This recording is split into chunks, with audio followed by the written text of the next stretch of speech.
Oke, halo semuanya. Terakhir kita baca tentang function ya. Dan sekarang gue kasih disclaimer dulu kalau materi ini adalah materi yang lumayan advance. Jadi eh ya mungkin bisa dipelanin videonya atau bisa diulang-ulang lagi nanti ya. Jadi yang kita bahas video kali ini yaitu recursive function. Nah, recursive function ini adalah function yang memanggil dirinya sendiri ya. Jadi digunakan, kenapa? Digunakan untuk sebagai simplicity aja gitu. Jadi nggak ada problem khusus yang memerlukan kita harus pakai recursive gitu ya. Nah, kekurangannya kadang itu bisa membuat stack overflow. Nah, itu nanti akan kita jelaskan di materi pointer ya. Nah, function recursive semuanya bisa direfactor ke looping ya, ke original looping code, ke code looping original seperti itu. Nah, jadi recursive function ini dia tuh selalu mirip-mirip seperti looping ya behaviornya. Kayak dia tuh mengulangi gitu. Nah, contohnya tuh seperti ini. Misalkan ada function faktorial. Nah, dia di sini kalau x sama dengan 1, dia return angka 1 ya. Nah, selain itu dia return x dikalikan, nah dia manggil lagi nih faktorial di sini. Gitu ya. X minus 1 seperti itu. Nah, kenapa bisa seperti ini? Karena kalau kalian lihat di sini ya, misalkan ada faktorial ya, 5 faktorial itu 5 kali 4 kali 3 sampai kali 1. Hasilnya 120 ya. Kalau kalian lihat di sini, 5 faktorial itu sebenarnya 5 kali 4 faktorial. 4 faktorial kan 4 kali 3 kali 2 kali 1 ya. Ini kan sama kayak gini nih. Nah, jadi kita bisa katakan bahwa 5 faktorial sama dengan 5 kali 4 faktorial. Dan seterusnya ya, 4 faktorial sama dengan 3 kali 4 kali 3 faktorial. Sampai pada akhirnya 1 faktorial sama dengan 1 gitu ya. Jadi ini adalah namanya base atau dasarnya. Jadi udah nggak ada lagi faktorial apapun di dalam satu faktorial gitu. Hasilnya udah satu gitu. Nah, kalau nggak ada base, bakal terjadi infinite loop seperti itu ya. Jadi yang namanya base itu harus ada, dan yang namanya recurrent harus ada. Recurrent itu yaitu tadi ininya 4 kali 3 faktorialnya. Satu hal yang mengulang-ulang lagi gitu ya. Contohnya seperti itu. Nah, kita coba code ya untuk faktorial ini.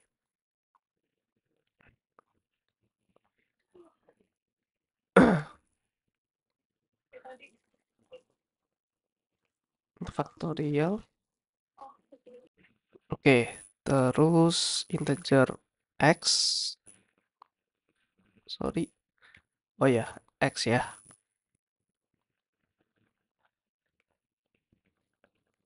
Kemudian x sama dengan 1, dia return 1. Else. Nah, oke. Terus kita coba, ini hapus dulu ya. Kita coba input something di sini. Scanf. Oke.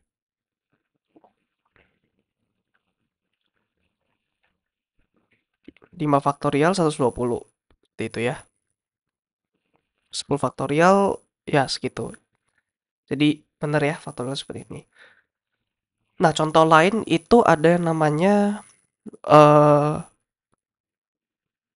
Fibonacci. Jadi Fibonacci itu seperti ini ya. Fibonacci. Jadi jadi ini sebuah sequence ya, di mana nanti nanti gue jelaskan. Jadi gue tulisin dulu di sini. Nah, di sini ada sequence di mana misalkan kita ada di sini ya, kita ada di sini. Ini adalah hasil penjumlahan dari kedua bilangan sebelumnya, seperti itu.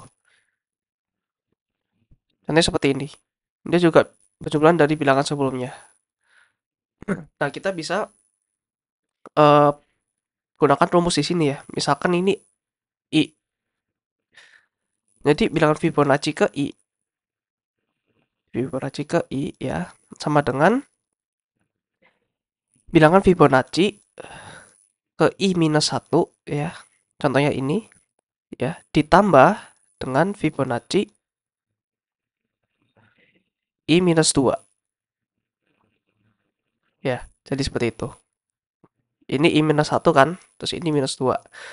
Nah, kita pakai ada base-nya juga ya. Jadi base Fibonacci ke 0 ya. Fibonacci ke 0 adalah 1. Fibonacci ke 1 ya. Adalah 1, kemudian Fibonacci kedua juga 1 gitu. Oke, sekarang kita coba codingin. Fibonacci tadi if x sama dengan 1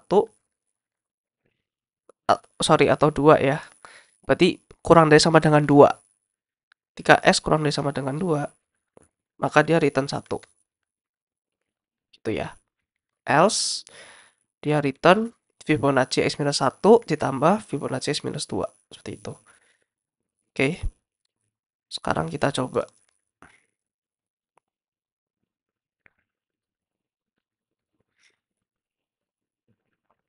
Misalkan ini 3, 4, 5. Misalnya ke 5 ya. Dasnya keluar 5. 6, 7, 8, 9. Misalnya kita mau 9 nih. Harusnya keluar 3, 4 ya. Seperti itu. Kalau 10 berapa? Berarti 3, 4 tambah 2, 1. Hasilnya 5, 5, 5 ya. Seperti itu guys. Oke. Nah, ini adalah salah satu contoh di mana kalau kita memakai recursive itu jauh lebih apa ya? Lebih mudah dibandingkan pakai looping gitu ya. Contoh problemnya ini. Ini disclaimer agak susah ya problemnya. Jadi bikinlah program yang menerima sebuah number n, kemudian print semua possible permutasi dari 1 sampai n. Contohnya 123, 132, 213, 231 gitu ya. Kalau 4 ya 1234, 1243, dan seterusnya ya 1324, dan seterusnya gitu. Permutasi ya.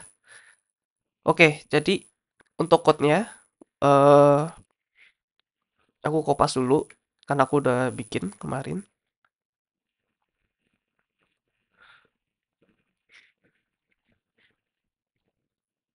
Oke.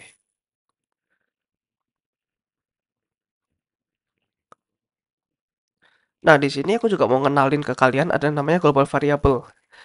Jadi global variable ini variabel yang dideclare di global ya. Berarti variabel ini bisa diakses oleh semua function gitu. Nggak cuma ada di main. Nah, ini konsep baru ya teman-teman ya. Jadi global variable ini harus di-declare dulu di dalam main untuk digunakan.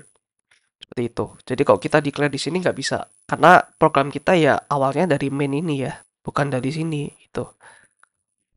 Oke, contohnya seperti ini programnya. Coba kita compile dulu ya. Baru kita akan menjelajahi code-nya. Nah, contohnya kalau 4 seperti ini ya outputnya.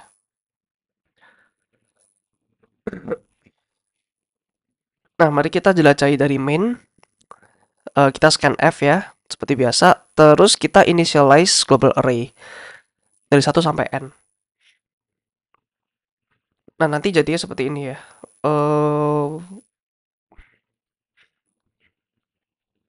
Sorry.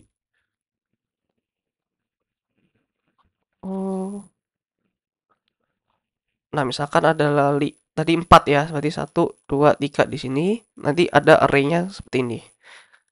Nah, global array-nya seperti itu ya, untuk perm-nya. Nah, kemudian ini recursive function-nya ya, ada namanya permute. Ada dia nerima 2 argumen. Jadi di sini ada start sama ada end. Nah, apabila start sama dengan n, dia print array. Print array itu print array biasa ya. Dia looping dari 1 sampai n, kemudian dia print masing-masing. Contohnya seperti ini. Nah, ini base case-nya ya.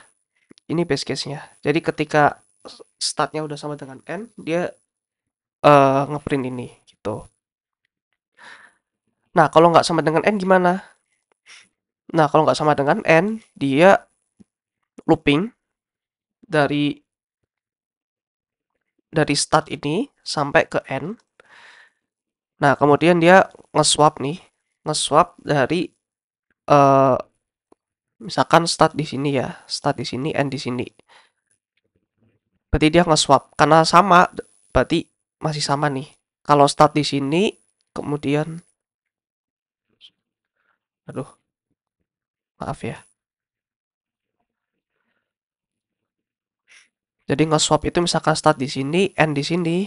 Berarti dia nanti jadinya di 3, ini jadi 1. Jadi gitu ya, swap.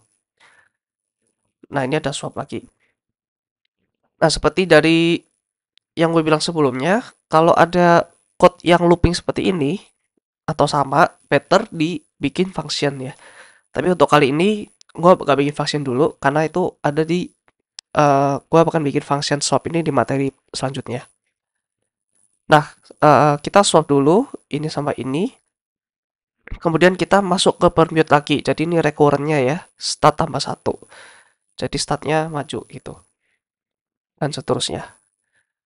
Nah, untuk eksekusi dari program ini sebenarnya kita juga perlu agak sulit ya. Kita perlu sebuah kertas atau kemarin saya udah buat di sini ya eksekusinya untuk n yang sama dengan 3. Jadi kita coba di sini. Nah, untuk n sama dengan 3 seperti ini ya. Jadi nanti seperti ini guys. Kita kan di sini eh bakalan 03 ya. Kalau n sama dengan 3 kan berarti kita execute ini dulu, permute 03 di sini. Nah, karena 03, karena start tidak sama dengan n ya, jadi ini di skip. Jadi kita masuk ke looping. Jadi sekarang i-nya 0 ya. I-nya 0, global array-nya masih 1, 2, 3. Ya, jadi oke. Jadi ketika ini dia kan nge-swap nih. Tapi kenapa dia nggak nge-swap? Karena start sama n-nya sama. Sorry, start sama i-nya sama gitu. Karena startnya kan 0, i-nya 0 di sini. Jadi sama nih 1, 2, 3. Terus dia permute lagi, ini plus 1, 1, 3. Terus dia looping, i sama dengan 1, tapi karena ini sama, jadi dia nggak tukar. Terus dia lanjut lagi, permute 2, 3. Terus dia mulai dari i-nya 2, karena ininya sama, jadi dia nggak ada swap apapun. Nah, kemudian di sini permute 3,3. Karena start sama n-nya sama, jadi dia print array. Jadi dia print 1, 2, 3 gitu ya. Seperti ini. Nah, terus karena